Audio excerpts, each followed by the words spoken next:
ever just settle for where you're at, because somebody's always watching you.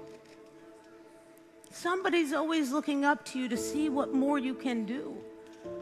Did you know that the subconscious mind has no idea how to make things happen the way you want till it figures out what it wants?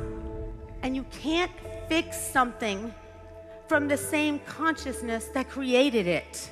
You can't fix something from the same mind that has the negative thoughts.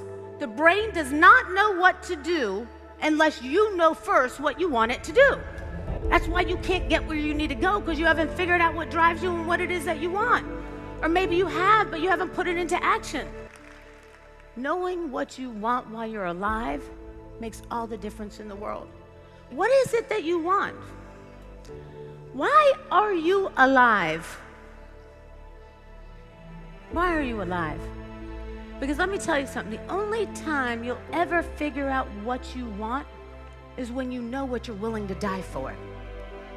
Sometimes I wish God would give us a notification, though, of when our death date was, so we would do something while we're living.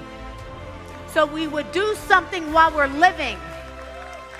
Because instead we sit around and we wait, not knowing when our death date is, and think that we have all the time in the world.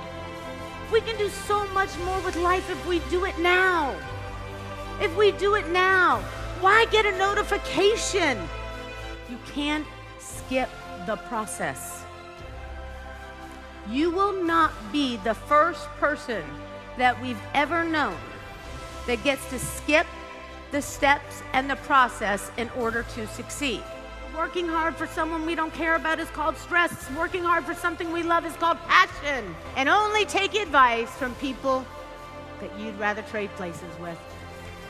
Be the president of your life.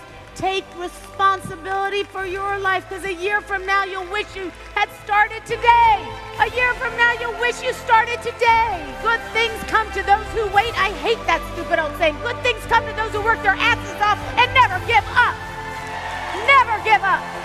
Nobody's getting the best of me, and don't you let anybody get the best of you. Don't you let anybody get the best of you.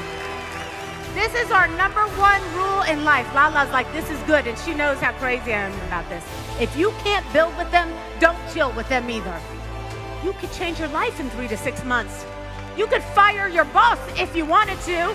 If you were living below your means and you had 3 months to pay the mortgage, you could fire your boss and say, you know what, I'm tired of working for you and living someone else's dream.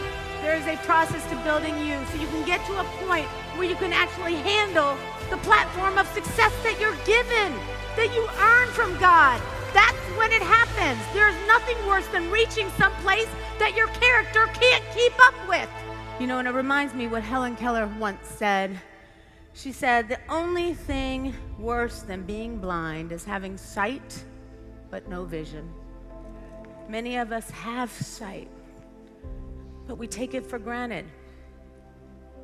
We do nothing with it. We have limited thinking. We might as well be blind, because we're doing nothing with what we see or want to see. Think about that for a moment. You'll spend day after day complaining how you wish things were different, and yet they never change. And you have to say to yourself, why? You can't keep doing the same thing over and over and expect the same result. Yesterday you said tomorrow. Next year you said yesterday. How long do you have to wait? How many more success stories do you have to hear? Don't worry about how old you are, how young you are, it doesn't matter. When was the last time you did something for the first time? When life puts you in tough situations, don't say, why me? Say, try me.